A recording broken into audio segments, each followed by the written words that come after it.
जी बिस्मिल्लाहिर्रहमानिर्रहीम। सारा बनू के साथ मैं हूँ खान अली। तो ये मेरे एक वीर ने, मेरे भाई ने चंद महीने पहला मैं इन्हां दी एक वीडियो अपलोड की सी। बच्चा है उन्हें भी स्कूलों हटा लिया है। छोटा बच्चा उन्हें भी इसी काम ते पा देता है। अच्छा, बच्चे इनू भी स्कूलों हटा हटा लिया दिता है। है? हाँ जी, उन्हें भी काम ते पा सिर्फ है दिता भाईजान की लत्त इन्हां दी कट्टन। वजह तो। हाँ जी, कि स्कूल दियां फीसां नहीं दित्तियां गईयां साडे कोल।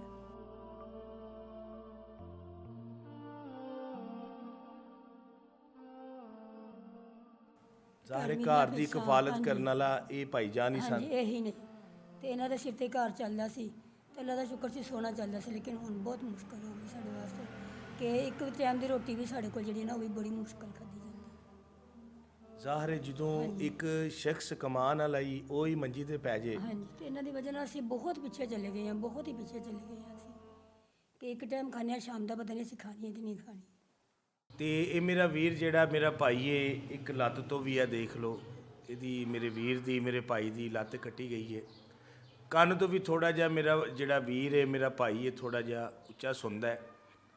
तो इन्होंने सब तो पहला सानू रोज़गार की अपील रखी कि मैनू रोज़गार की ज़रूरत है। इन्हों का बरखुरदार जोड़ा है 16-17 साल का है।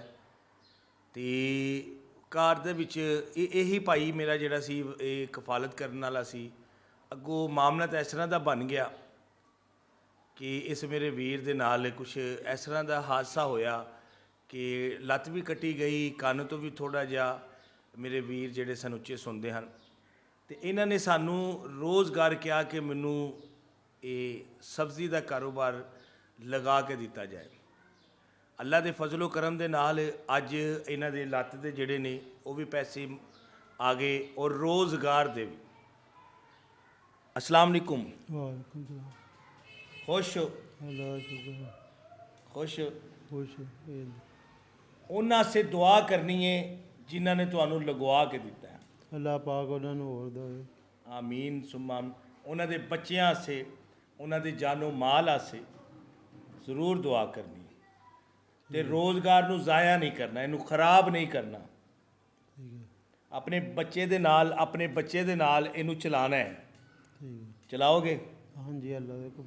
ते ये तुहाडे पैसे ने, ये तुहाडी लत्त आसे, ए लत्त आसे।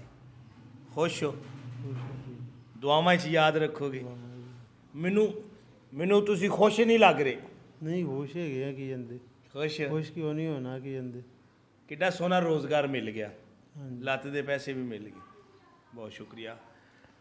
तो इस मेरे वीर जान जेड़े भाई जान सन, देखो मुश्किल हालात विच कोई अगर रिश्तेदार, देखो रिश्तेदार तो काम ही नहीं आते। तो इस वीर दे दूर तक वो रिश्तेदार नहीं सन। उन्होंने लाता से पैसे भेजे और इन्हों बड़ा अच्छा रोज़गार करा के दिता। ये मेरा वीर इंज बैठ के भी अपने बच्चे दे नाल ये सेल कर सकता। अगर असी हिम्मत करिए थोड़ा थोड़ा करके असी इंज दे लोकां नू हकदार जिहड़े ने उन्हां नू रोज़गार लगवा के दे सकने। वीडियो नू लाजमन शेयर करिया जे।